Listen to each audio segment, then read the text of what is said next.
Hello, everyone. Oh my God. Welcome to Take the Black Life, the only show where we cover all the things that lame community won't talk to you about, like lasers, space dragons, robots, and such things as this.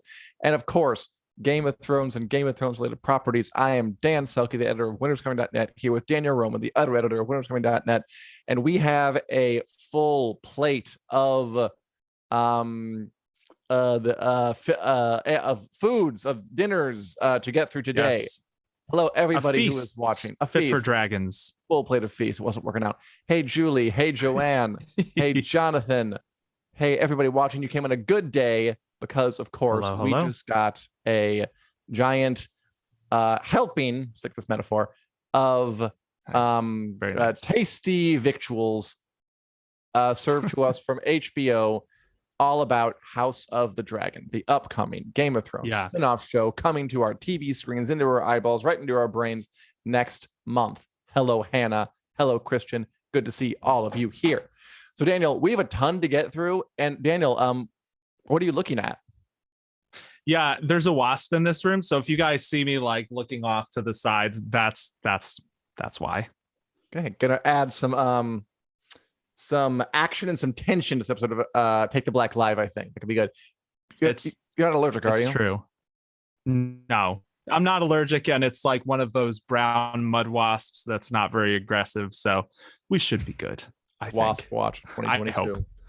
Okay, well, before the wasp gets you, so Entertainment Weekly, noted periodical, dropped a huge spread about House of the Dragon.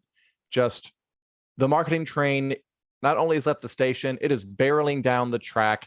However fast trains go, I'm going to go ahead and say 130 miles an hour.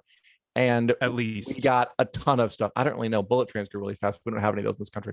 We got tons of new pictures. We got information. The cast and crew sounded off, but all what to expect. I'm getting quite legitimately excited. And what do you say, Daniel, that we just start looking at some pictures and oohing and eyeing?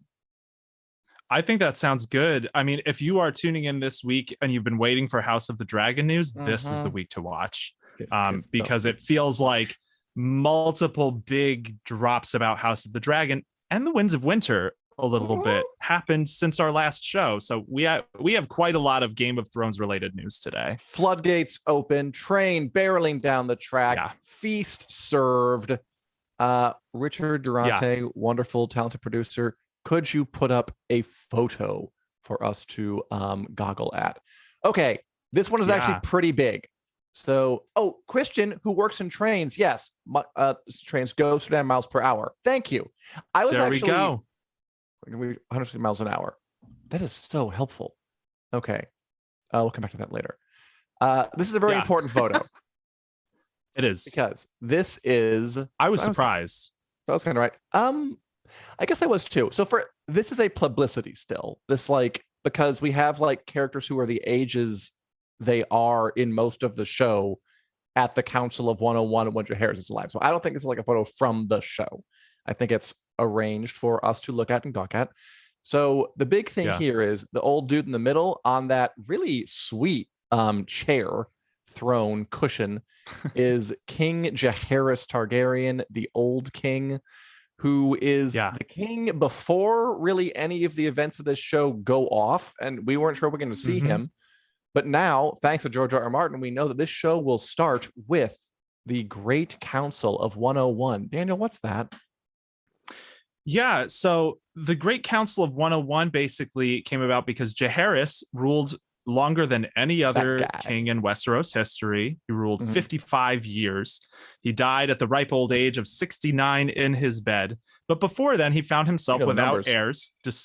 I do. I researched the numbers this week. He had 13 children, somehow had no heirs by the time he died. He outlived them all. And because he didn't want to be bothered with picking an heir at that point, when his last one died, he said, okay, call a great council at Harrenhal, and all the lords of Westeros come together and you pick someone. So that is what the Great Council is. It's where Rhaenys Targaryen was passed over a second time for the throne, where she got the queen that never was nickname. Over on the far right there, Rhaenys, played by Eve Best. Yep. I think one thing that I find fascinating about this, so we found out in this spread, and George R. R. Martin also hinted at this, that the show is going to start with the Great Council of 101 AC. So start with basically Viserys gets named king at the Great Council. That's kind of what launches the rest of the show. Rhaenyra is a toddler. She's like, I think 3 when that happens. Do you think that the pregnant woman is Viserys' wife and she's pregnant with Rhaenyra? I just noticed that. That is a good question. I think that's Emma Aaron. So the question is that, you know, because it looks like she has white hair. So is she old or is that some other Targaryen? Impossible to tell. It's impossible to tell from this picture, but I think that could be a really good catch. It'd mean that they're changing Rhaenyra's age a little bit, if that was the case, because she's alive when the Great Council happens in the book. No, I won't stand for it. No changes. No, it'll ruin everything. Everything exact. Well, speaking of changes, I agree with you. This is a publicity still, obviously. Yeah. But the background does kind of look like it could be at Harrenhal, which makes me wonder. Jaehaerys was not at the Great Council. He basically said, you all go do it, and I'm going to stay home and I'm going to stay in bed while you guys do the work. So I almost wonder if we're going to see like a scene of Jaehaerys. Basically, we'll see him for the Great Council and not too long after that, or like maybe for the first episode. Yeah. I could guess, that we might like. I'm gonna guess like the very first scene is the Great Council. It's like a cold open. It's like a prologue. Yeah. And Jaehaerys will be there. They'll make him be at the Great Council. Is gonna be my guess. And they'll pass over Rhaenys. We'll get some significant shots. So we'll get some significant looks. We'll get some eyes darting back and forth. There'll be sweeping Ramin Djawadi music, and then we'll skip forward to young Rhaenyra. Is my guess. It's just cool to look to see that character. He's an important character in the mythology, and we didn't know if we were going to see him at all. And there he is. I don't know who's playing him. I don't know who the actor is. I know he's past 60, but looks great. I love the chair, and it's just fun that they're going there. Yeah, it's fascinating to get a reveal like this that we'll see Jaehaerys, the Conciliator, before we know who's playing him. So yeah, I keep an eye on the site because as soon as we find that out, we'll be reporting about it. But I was really surprised to see that shot because it confirmed something we were kind of all waiting to find out. Yeah, position. All right. Could you go to the next photo? What's next on the docket? Yeah, very, very exciting. Okay, so we got here. And by the way, I caught in this photo. So this is Millie Alcock and Emily Carey, right, from right to left, as young Rhaenyra Targaryen and young Alicent Hightower. And it's confirmed now, by the way. I was very happy with this.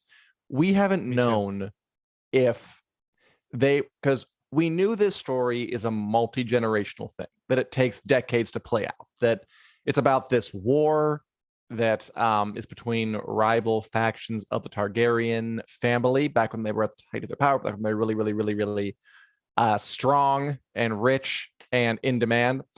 But there's a long lead up to it. There's like decades before events that kind of set up these conflicts that explode in this big conflict. And at the center of it are these two. We got on the right, Rhaenyra Targaryen, who is the daughter of King Viserys, who he raises as his heir, even though women aren't supposed to inherit. In Westeros, he's just like, she seems like she's fine. And she's brought up to assume I am going to be the queen of Westeros. And then next to her with a book like a nerd is young Alicent Hightower, and she is Rhaenyra's father, the king's second wife. But they're about the same age because, you know, Rhaenyra's mother dies and the king marries a younger woman. I mean, that's still happening today. And they become buddies and they become friends, even though like stepmother and daughter, but they're really more like they're kind of like social equals, and they have some of the same experiences. Like she has more in common with her than with her ancient husband, and they become buddies. And they're friends here.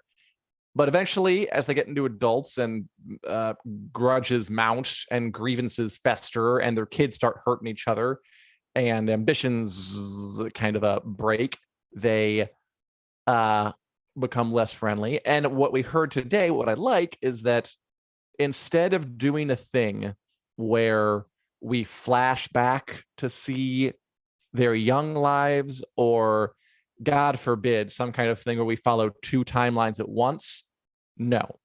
According to the exclusive Entertainment Weekly reliable periodical article, these two actresses start the show, they play the characters for a while, and as time progresses, they will eventually hand the baton off to the two women actresses, actors, God, that's a lot of words, who are playing the adult versions of the same characters.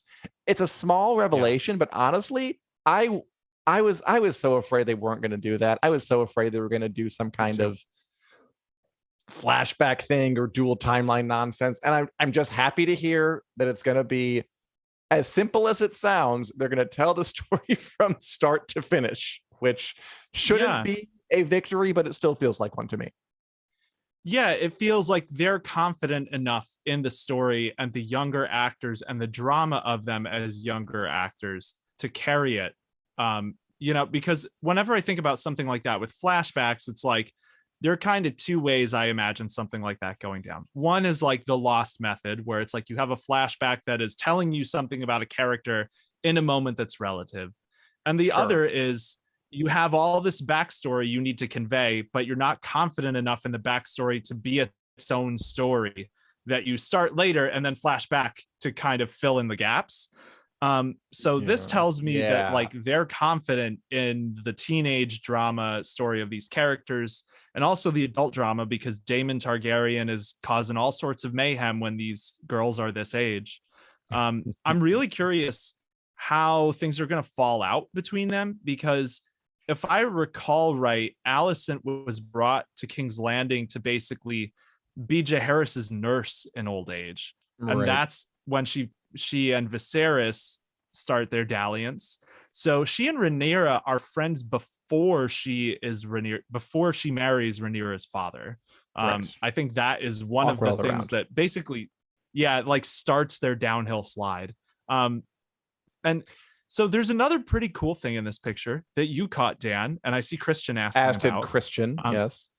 Yeah, something in the background. You want to tell us about this? Which is neat. It's like, I want you to know, I caught this. It wasn't, it was me. I caught this. You were the first person on the internet. The first person ever. HBO didn't even know it was there. It's just cool. So they're in King's Landing. They're in the Godswood. So there's a werewood face in the tree in the back, which is neat. From Game of Thrones, the brand trees.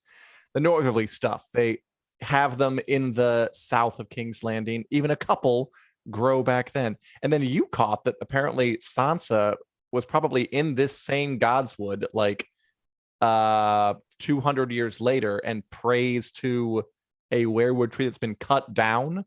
So we're deep down the lore hole here. We're making connections. We're like to the time periods. Yeah, it's pretty cool. I found a shot of Sansa. She's basically praying to like a werewood stump in like the third season, because King's Landing at that point doesn't have any. They have a Godswood, but the Godswood doesn't have werewoods in it by then. And I don't know what the actual George R. R. Martin lore is there. I read some stuff about like the First Men cutting them down south of the neck to deprive the children of the forest from being able to use them. So it's a little unclear how they're adapting the exact mythology, but I like, looking at this werewood, thinking about the throne, I like how they're adapting some things like that in the setting to show the time, how the times were different then when the Targaryens were at their height. It is pretty cool. All right, go to the next slide, if you please. Wonderful producer, and I hope you guys are enjoying our visual walk through time. And here we go. There's the same characters, Rhaenyra Targaryen and Alicent Hightower when they're adults, now played by Emma Darcy and Olivia Cook. And by this point, now there's been a lot of bad blood between them. It really starts when Alicent has a son with the king, and even though Rhaenyra has been groomed to be the next ruler of Westeros, she's like, I'd really rather my son be the next ruler, not you. And then I think this is probably the scene, I'm going to guess, after I don't have the names right. After Rhaenyra's kids beat up one of Alicent's kids and dash out one of his eyes. Is that my guess? That which like you don't come back from that. Yeah, that was what I figured too. It like in terms of the like composition of the shot, it looks like the same scene as that shot where Alicent comes walking down with the knife that we've seen in the trailers. Which yeah, we're all guessing that's probably that scene where children lose eyes. So yeah, things are not good for them by this point. It's just so good. Yeah, I love having that through line. You know, I love this idea of just kind of tracing this relationship from happy beginnings to tragic middle here, and then into etc. and so forth. Just juicy stuff. Yeah. I can already how they want to play it. I'm looking forward to it, man.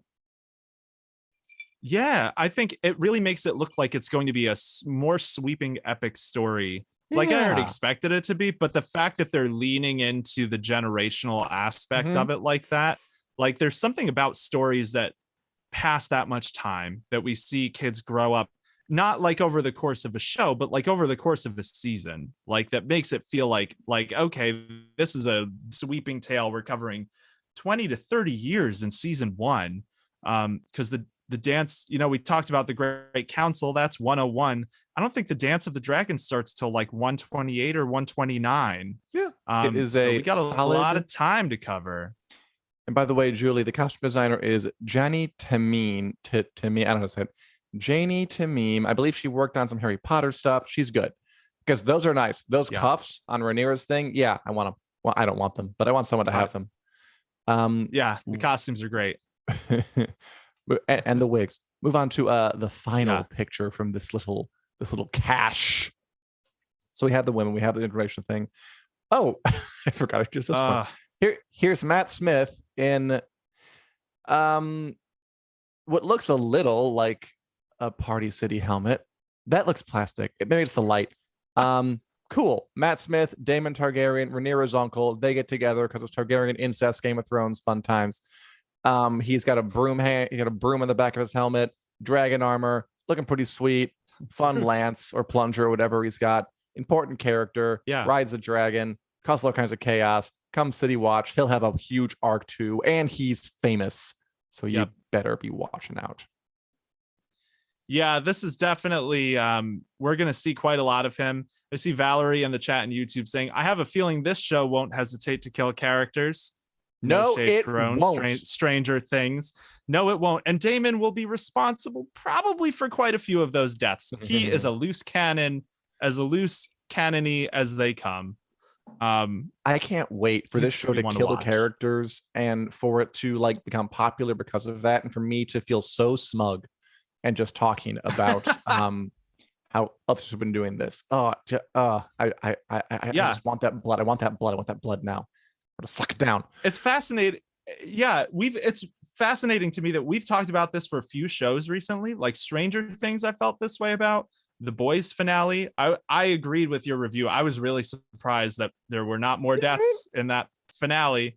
And there's a movie that I saw recently that they pulled the punches. We'll talk about it later in the show, but there were some fake out deaths, and I was not impressed with the amount of fake out deaths. So Westworld folks are back. Yeah. Westworld is pretty good this season. Yeah, I'm enjoying it.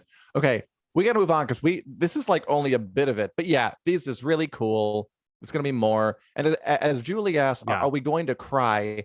That's a good question because, well, okay, let's move into Martha. We have been going pretty hard here. So not only has HBO been given all this information about House of the Dragon and been showing all these images, George R.R. Martin, Song of Ice and Fire and Fire and Blood writer, has been uncharacteristically chatty over the past week. He has. He put up a huge blog post and he gave a 2.5-hour interview from his home in Santa Fe. Just if anybody's wondering, how could he dare leave to not work on the books?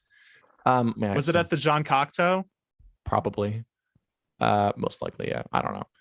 Cool. about everything. So he's hyping up the show too, and it's always fun to hear him talk at length. He doesn't really do it much anymore. And he had something interesting to say about House of the Dragon. He was talking about, let's see if I can find the quote, about how kind of in the gray area the characters fall. The characters are gray, they're complex, they're very human. They're driven by things they think real human beings are driven by, which is ambition and power and revenge for slights they feel were done for them, and lust and all these things I think we all have. These are the kind of characters I like to write about. They have a good side, they have a bad side. We don't have any orcs who are just pure creatures of evil going around doing evil. We don't have any glowing heroic characters either. So it's almost kind of Shakespearean in some ways. I wonder if people are going to cry over the deaths, because he's kind of right. Like this story more than Game of Thrones. At least in Game of Thrones, you had like a Jon Snow who's pretty much a straightforward hero type. Everyone in this story is at the very least compromised in a little way. I don't think there really is a that guy is just the best. I'm going to root for him because he's a hero. Pretty much everyone has their ups and downs, which I really like. That was my favorite were the Lannisters from Game of Thrones. I'm all about this. I'm all in on that. Nice. But I do wonder how it'll play with just the general population. Yeah, I definitely agree with that. There are not, Game of Thrones had, for as gray as everyone was, there were quite a few heroic, like there were the Aryas, there were the Brands, where it's like, even if they did some, like Arya stabbing people's eyes out, but it's still Arya, you're still rooting for her. I do think that could be a challenge this show is facing, because like off the top of my head, like Corlys Velaryon is one of the few that is a more Rhaenys positive Targaryen character. Is pretty good. Yeah, I think Baela Targaryen, she won't be in this season, but she's another one where she's kind of like a little Arya and doesn't really, her arc is not long enough that she gets to do much bad stuff, we'll say. So yeah, I think that'll be a curious thing. I will say, whether people cry or not, there are moments in the Dance of the Dragons that I think are on the level with like the Red Wedding. There are a couple of moments where it's like, if they do this right. Yeah. Blood and cheese. That's all. Look up Blood and cheese. That one's read about Blood and cheese if you dare, but that's going to be a brutal moment on this show. It's way less fun than it sounds. As Caleb asks from Ghana, he hasn't read the book, but I was wondering if we would get a glimpse of Dorne, House of the Dragon. I don't think Dorne, the country, plays a huge role, although there is a very important Dornish character named Kristen Cole, who's kind of, we already know who's playing him. He's there like from the start and plays a huge role in a lot of the events. I don't think we actually go to Dorne, do we? But Kristen Cole is definitely Dornish, and he's a huge character. So kind of halfway, Caleb. So in terms of Dorne, we don't really see Dorne that I recall much in the Dance of the Dragons, and part of that is because Dorne is not technically one of the seven kingdoms at that point in history. Right. Dorne doesn't become one of the seven kingdoms until 184 AC, which is like 50 years after this. After the dance ends, 50 years later, there's a marriage pact that brings Dorne into the seven kingdoms. So I wouldn't be surprised if they found some way to show it to us, just because, it's a part of Game of Thrones. They could manufacture some plot line to have a dragon rider fly over Dorne or something, but I wouldn't expect it to be instrumental in the show. Sure. But Kristen Cole is a very important character, and he is Dornish. Also, Daniel, do you just like have these numbers in your head all the time, or you been doing some reading lately? I just looked that one up. Okay. I had a feeling. I was like, I don't think Dorne's in the seven kingdoms at this point, so I pulled it up. But the rest of them I knew. Yes, they're like, Keith Harris. He was 81 and 4 months old when he died over here in the year 96. And just, damn, that's very impressive. Okay. I was reading. I just wrote about the Great Council this week. So that's part of why I know all the numbers about Jaehaerys. And I've been looking at the Targaryen family tree, which is, I do not envy the people who made that for Fire and Blood. It is twisty. I'm going to explain, because people are going to want to know, how are these folk related to each other? And you and I are going to be like, do you have an hour and a half? And we're going to break it down. Pretty much. How well do you understand first cousins once removed? Let's get talking. The difference between cousins once removed and between third cousins. You're going to learn it. You're going to learn it now. All right, some other stuff that George Yeah. R. Martin jawed about because he had quite a lot to say. Oh, why did I? Okay. He also talked about how, if it were up to him, he would be show running. Part of him wants to, but he's basically saying, Yeah. You just don't have time. These are like life-eating jobs. You're the one they call at 2 Yeah. a.m. in the morning when something goes wrong in Morocco. There's no way I can do that. Hope to work on any of the novels. So he's working on the books. He can't really be that involved. He's coming up with ideas. He's helping them kind of orient stuff. He's finding good partners. He's not like writing these shows. He just could not possibly do that. He also talked quite a bit about the Winds of Winter, which again is something he is not loath to mention, but just doesn't talk about, because if someone just mentions it, I mean, he gets literally thousands of replies saying, finish it, finish it, finish it. But nothing. I mean, the headline here is like, it's still working on it. He said that he's almost done writing Tyrion's whole arc. So he's almost done with all the Tyrion chapters. Does that mean he's almost done, period? Probably not. He says, no, I'll be done with Tyrion's whole particular book soon. And then I'll focus on another character, some of whom are very close, some of whom not close at all. And then hopefully it all fits together. So good for him. He's talking about also how the books are drifting further and further away from Game of Thrones. Talking about some things will be the same, a lot will not, no doubt. Once I am done, there will be a huge debate about which version of the story is better. Some people will like my book. That's what I said.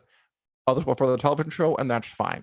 Which did not surprise me, because he's always said that he discovers things as he writes, and he gave like the showrunners of the show about like an outline of what's going to happen, but it was never going to be a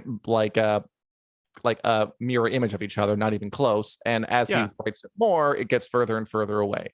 So not surprised. And sometimes I just hate what I see online. People are like, oh, he saw the direction of the ending, so he's going to change it. Like, no, it's not what's happening. Just this was always the way he worked it. He always could develop it as he went. It was never going to be the same. Sure, many, many things are different. He said he got like an idea for how one character is going to end their story extemporaneously a month ago in the final book, A Dream of Spring, just going to came out of nowhere. That's how he works. He works with the muse. He is a muse-driven writer. He is not an outliner. He is not a plan it all out guy. He sits and waits for the muse to fill his head with music, and then he writes. Yeah. And he's been pretty open about that. That has always been the way he wrote since before the show was even a thing. He talked about gardeners and architects. He has this whole spiel about talking about the different kinds of writers. And he is a gardener. He writes by the seat of his pants. And I wasn't surprised to hear that, the ending is getting farther from Game of Thrones. I was surprised that he said it outright. So that was the interesting thing about it to me, is that he's comfortable enough with where he's at that he's willing to say something like that. I think it bodes well, just the sheer amount that he's talking about Winds right now. Sure. He also talked about how we'll see how this one works out. There will be no new characters, or there will be new characters, but there will be no new viewpoints. I promise you that. But with all these journeys and battles, I believe it. I believe it right up until the minute the gardening requires him to show something from someone else's point of view. And then I think he'll do it. But I think he'll fight tooth and nail not to. I mean, so like this is another topic for another episode, but I mean, let's be honest. Sure. He shouldn't have had many of the viewpoint characters who are viewpoint characters currently. Like, in my opinion, if I had to rewrite it, but that's really not. That's really getting off topic to what I have an issue with. It's fair. It's coming along. It's happening. Julie wonders if Stannis is still alive, or if Jane Westerling has Rob's baby. We'll find out. We all want this book so bad, preferably before I die, says Julie. Ditto. And I mean, like, there's no guarantee for you or me, but it's looking good. Maybe he'll say something at San Diego Comic-Con later this month, and we will find out. one last thing before we move on. He also said Yeah. that it could be the longest book yet. He said like the longest books are Storm of Swords, Dance with Dragons. He's like, oh yeah, and I'm not talking about 10 pages. I'm talking about like 300 pages longer. At which point he might split it into two. Just, oh God, I wish there was an editor who was just there and saying, Wasp Watch 2020, who was there and just did saying, you see it? I saw you reacting to something. Are you all right? Yeah. Okay. Yes, good. I'm good. I was grabbing a book off the shelf actually to look at page numbers. Oh. Yeah, to arm myself. Look out, Wasp. I'll hit you with Rhythm of War. My only concern with Winds being 300 pages longer, like Dance and Storm of Swords were already around 1,000 pages or slightly less than that. So at some point, he's going to run into printing capacity issues with a page count like he's talking about. Like, what can they physically make work? Because there are only a few printers in the United States that can even print books that size. And at a certain point, they start falling apart because it's too many pages. So he might end up in a position where he needs to think about splitting it. And he did talk about that and said he'd cross that bridge when he gets there. Yeah, he wrote like, I could either cut things or release it in two. And we're like, we all know what you'd rather do. I think George R. R. Martin would rather do anything than cut anything he wrote. That guy, he is a maximalist, is George R. R. Martin. Yes, he is. A muse-driven maximalist. And that's lovely, and I love it. I do wish it worked quicker. And thank you, Christian, for saying I sound like Cher. I'll try to refine it as he does more interviews. All right, we still have a question to get to, so let's try and do some other stuff before we close this out. Daniel, you saw the new film movie Thor: Love and Thunder. I tried to see it just really quickly. My local theater, I walked in, I said, one please on Monday night. They're like, we're closed for a private event for the next 2 days. I'm like, okay. Does that? And I left. I don't know. In Lincoln Square, the Davis. Yeah. Come on, Davis. But you saw it. What did you think of I did. Love and Thunder? Man, I have to just lay it out for you guys. I didn't like Thor: Love and Thunder. I had so many qualms. Like, if you want to go see something fun and brainless, you'll enjoy. There are things you'll enjoy about it, but this is the movie that, to me, that really made me start liking Taika Waititi as a director a little bit less, because I can't think of as clear of an instance of a director not being able to get out of their own way as this movie. There are 4 Guns N' Roses songs in this movie. So like, there are very clear creative decisions. There's a running joke about Thor's axe being jealous because he wants other weapons. Like, and it, on the surface, those are okay, but they get beat down over and over and over again throughout the movie, to the point where it's like, all right, this is weird. These are weird choices. Very funny. I think the plot kind of really zipped to and fro. Like, there weren't a lot of really compelling driving things going on. Didn't really care too much about what was going on. The 2 exceptions I'll say to that are Natalie Portman and Christian Bale. Like, the actors really pulled their weight. That's what I heard, yeah. They did a great job. They really got the Guardians of the Galaxy out of there very quickly. They were like, anything to get us away from continuity, we have to pay attention to. Please, we'll give those Guardians a scene and then send them on their way. I'll be honest. Korg is the other thing that really bothered me. So Korg is Waititi. He plays the stony Korg in these movies, and like, Korg narrates the film. And this is the only spoiler I will give. Korg has a fake out death in the movie where you think Korg dies. And I had a visceral gut reaction when it happened, where I was like, oh, thank God, that is what this movie needs. It needs him to get out of the way so that Chris Hemsworth and Natalie Portman can be in the forefront again. And then they found a way to keep Korg alive, and he doesn't do anything else in the movie except talk and narrate. So yeah, I had qualms. Sorry for the people who love Love and Thunder or are in disagreement. I agree with you, Nicole. Christian Bale was an amazing villain. Some of the only chills I got in the movie were from his acting. The actors did a great job. The movie, not so much. I have heard Christian Bale's Gore the God Butcher is worth seeing, but yeah, I'm not getting great vibes off this, so I'll probably skip it. The Daviskin doesn't need my $8.50 or whatever it costs to go movie ticket. I'm sorry to hear it's kind of lame. Yeah, I mean, that's where we are with Marvel right now.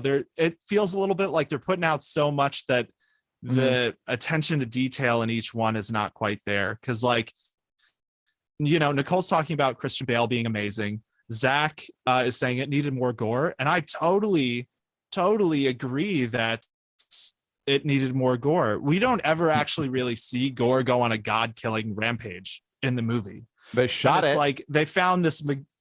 They shot it. Yeah, there's a deleted scene that Taika Waititi has said he doesn't care about deleted scenes, so he hopes we never see it. But there's a deleted scene with Lena Headey, Jeff Goldblum, and Peter Dinklage. And we know that the one with Peter Dinklage.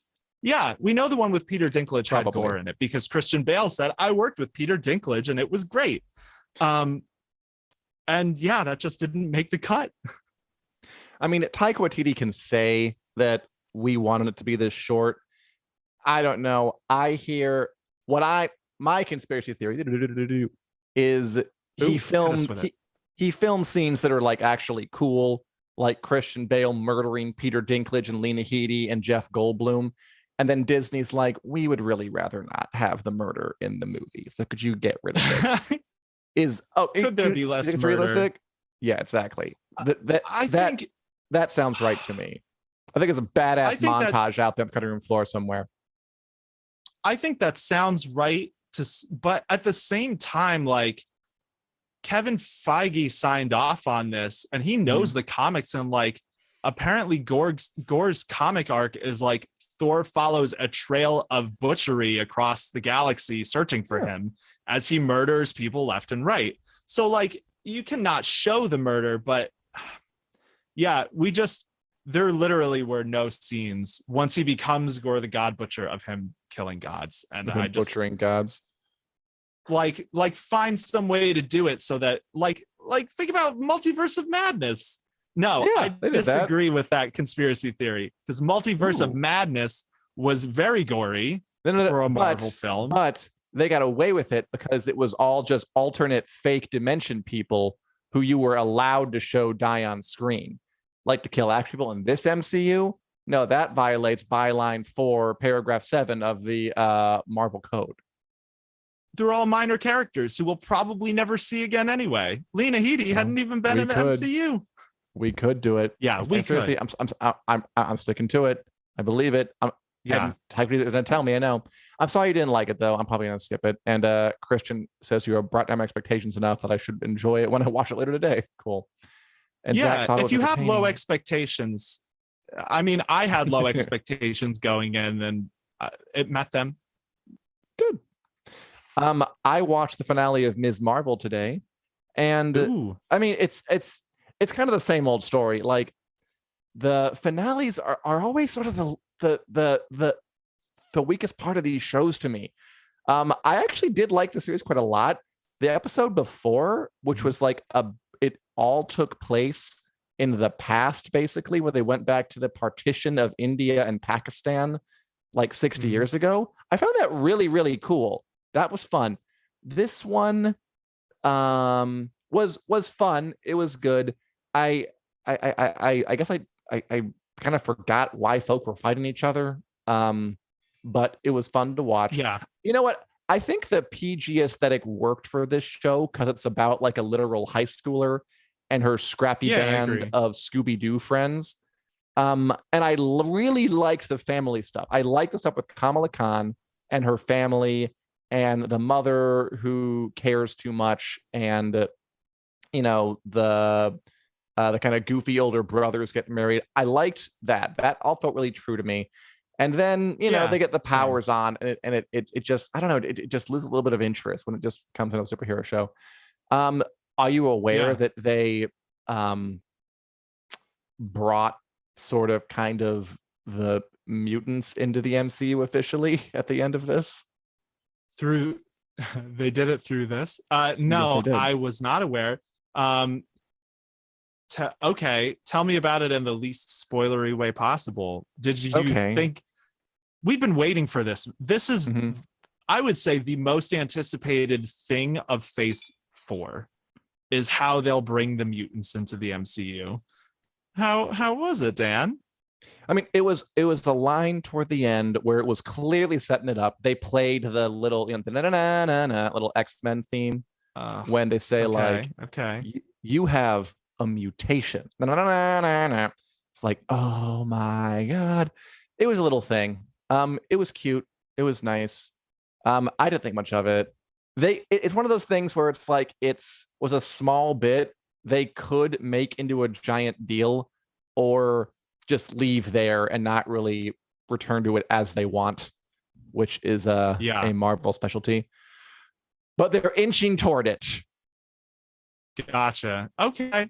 Well, we'll see. I mean, the jury's out. I think Marvel, they've got something to prove right now. I think I've not that they don't still have millions of people watching these shows, but I do think I've seen the narrative of people getting tired of it or burnt out or feeling like Phase 4 has no point more than I can recall at any previous point in the MCU. So yeah, I hope they, right the ship and do the X-Men right, man, because X-Men movies, there are some really great ones. There's some really bad ones, but there are some that are like classic pieces of cinema that they've got big shoes to fill. I remember seeing X2 when I was a kid. Ooh, it was hot. That's a good ass movie. I really like that one. That might be one of my favorite superhero movies of all time. I love X2. You're a fan of the X-Men, and we're gonna see him sooner or later. True. I did like Miss Marvel overall. I put it in the top half of Marvel shows released so far. I don't know why they can't do better finales though. And Julie, by the way, loves your Westworld summaries and has picked up a lot of stuff after reading that she would have otherwise missed. Thank you, Julie. You still watching Westworld, Daniel? You enjoying that? I am. I'm loving Westworld. And Julie, I'm sure there are things I missed too, honestly. There are things, it is dense this season, and it feels like the old Westworld a little bit more, which I like a lot. Yeah. There is a line, I don't remember writing this. I was looking back at my finale review for season 3 to remember what happened. And near the end of it, I said something like, just like Dolores, season 3 sacrificed itself so that we might get a better season of Westworld next time. And that feels like the case. Like season 3 was weird and it had to happen so that we could have season 4, which feels a lot better. So I'm loving Westworld. The last one had a great cliffhanger. So I haven't seen episode 4 yet. I have to watch it this week, but I'm super excited. You started watching it, right? I did, yeah. I'm up to episode 2, so you're one ahead of me. You know what? It does feel better because there's some kind of ongoing mystery. That was the tone folk liked about season 1, was that like in season 2 and 3, you kind of know what's going on, and they try to make it mysterious anyway, but like the answers, and it just has to rely on the characters, and it couldn't really do it. I like that there are things we're trying to find out. And even though you can guess some of it, like, do we think that tower is sending signals to people who have flies in their brains to commit suicide? Probably. But I like that they're inching toward answers. It feels like there's a quest and a goal they're going toward. It does feel revitalized. Like Charlotte feels more like a malevolent villain. I like that scene where she was confronting William, the alive William, who's in the cryogenic little pod or whatever. I don't know how to talk about Dolores, fake Dolores. I mean, whenever Maeve is on screen, like it just improves at least 50%. That's an issue. It really does. I don't know how that happens. Like this, perhaps I should have thought about that. Just made a show about Maeve 2 seasons ago, but it's good. I'm liking all of it more than I have last time. Jackie says Better Call Saul so done good. Better Call Saul is amazing. I'm watching that right now. Really quick before we run on the lightning round, because we're running on time. The Boys season 3 finale. I liked it a lot. I was on the edge of my seat during a lot of the Boys season 3 finale, And then no one Same. died, and I was kind of surprised that a show this brutal pulled its punches. Yeah, except for just Black Noir. We don't even count Black Noir in the recap. I mean, yeah, it's true. Black Noir died, but I mean, he died like before the big battle. Yeah, he had no lines. I was very really active imagination. Yeah, I felt exactly the same. I enjoyed it a lot, and then the big explosion happened. We'll say for spoilers, and I was like, "Ooh, that's a decently gutsy." I actually said to myself. Because I had seen the headline for your review. So when that happened, I went, weirdly merciful. What about that? And then everyone lived, and I was like, oh, yeah, well, there it is. So I wasn't a fan of that either. If those two had died, I think it would have been much better. Because I mean, like the actual beats were pretty good. Like I like what it did. Oh, come on. The bit where Starlight like gets powered up by electricity and floats off, flies and blasts the guy. Oh, that was so cool. I liked Maeve doing the big dive. I just don't know why they had to pull their punch at the end. It was just lame. I liked Homelander. I mean, going even more insane and doing the whole Donald Trump, I could kill somebody on Fifth Avenue and people would cheer and not be bothered about it. That was kind of that scene come to life at the end there. That was creepy and fun. Yeah. It's still really good. I don't know what it is. Just kill people. Why? Murder isn't legal. We can't go to gladiator matches anymore. Just kill characters on TV. Do it. That's the way to get that still. Yeah, as bloodthirsty and awful as that sounds, I very much agree with something that we've come back around to, which is a lot of these shows are influenced by Game of Thrones or coming up in the wake of Game of Thrones. And not a lot of them got the memo that having memorable deaths for characters drives the stakes home, because otherwise you're teaching people that you can be in any amount of peril and things will always be okay, or that death isn't permanent because it's a fake TV show, and that's fine if that's what you're going for. But with something as gritty as The Boys or as dark as Stranger Things, where people are being killed all the time, that's where it's like it feels like plot armor. It feels like it makes which is an expression I don't like, but applies here. Or as heavy as Westworld. And he has a House of the Dragon come back to show everyone how it's done and get some blood out here on the screen. And we got some good comments. I have heard of the bear, Christian, and I want, because everyone seems to love it, so I want to start getting on that. Julie enjoying Around the World in 80 Days. See, and Zach saying that Ryan going to become TV's new Joffrey Baratheon. I think Homelander's our TV's Joffrey Baratheon. Maybe Ryan, his creepy son, will do it well. And yeah, Nicole, what we do in the shadows? What we do in the shadows on tonight? Oh, so much stuff. So it's a long episode. Sorry, go ahead. One thing I will say, I think Westworld is going to avoid this issue we're talking about. I do think we're going to see at least one major death on Westworld this season, which is crazy because it's a show about immortal androids. I think we're going to get at least one. They killed off 2 people last season, and neither of them actually died. So I don't know where you're getting this, but we'll see. Yeah. Well, you got to keep watching. Oh, we'll see how do I? Okay, episode. Fun. Yeah. All right.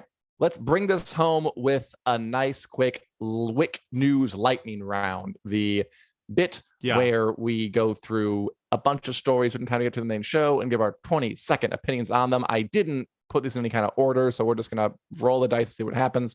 Are you ready, Daniel? Because I don't know anything about the second one. Great. Okay. Daniel. Yes. Okay. Lightning round, go. Charlie Cox and Vincent D'Onofrio are returning as Daredevil and Kingpin in the upcoming Marvel Cinematic Universe Disney Plus television show Echo. Your thoughts? I think that's cool. I mean, we've been waiting.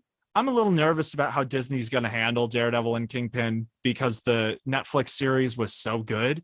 I'm still nervous. I'm more nervous after seeing Thor, but I like that Echo's getting a show, and I'll give it a chance. And hopefully it's not bad, because D'Onofrio don't deserve that.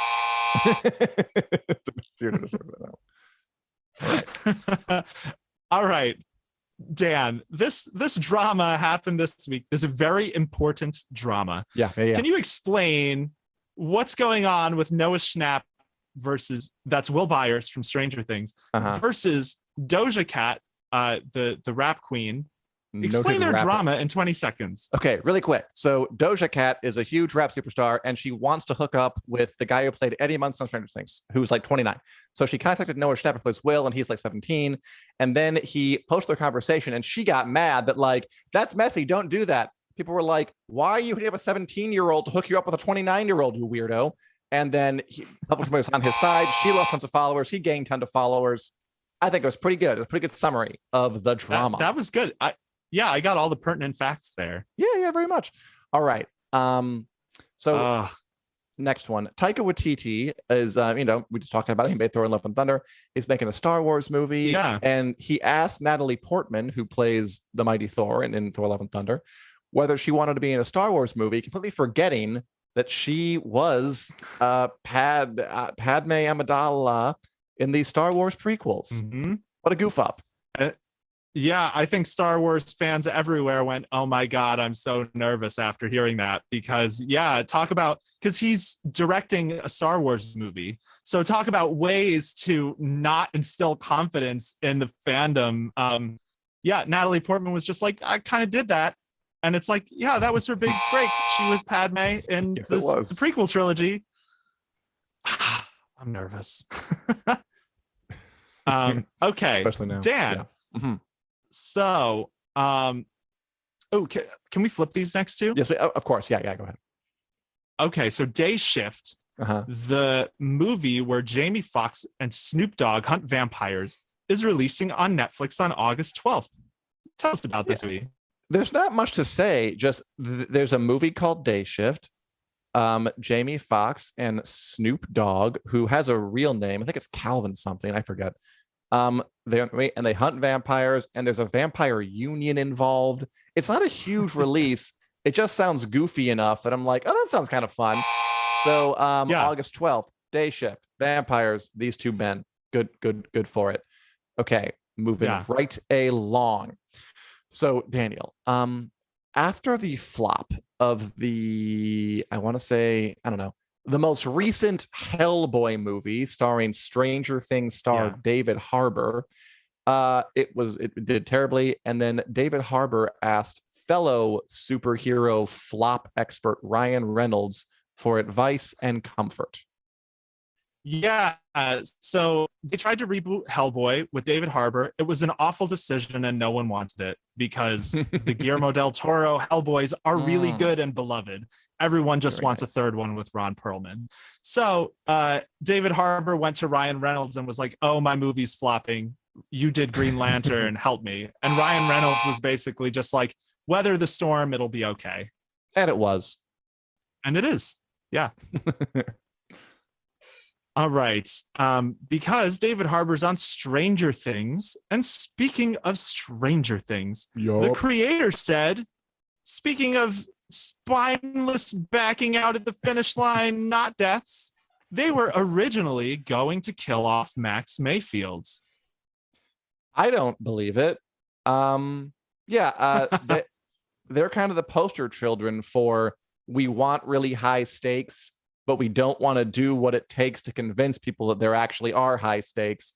And I think I'm sure at one point for like 3 seconds, they're like, should we kill Max? And then the next second they're like, no.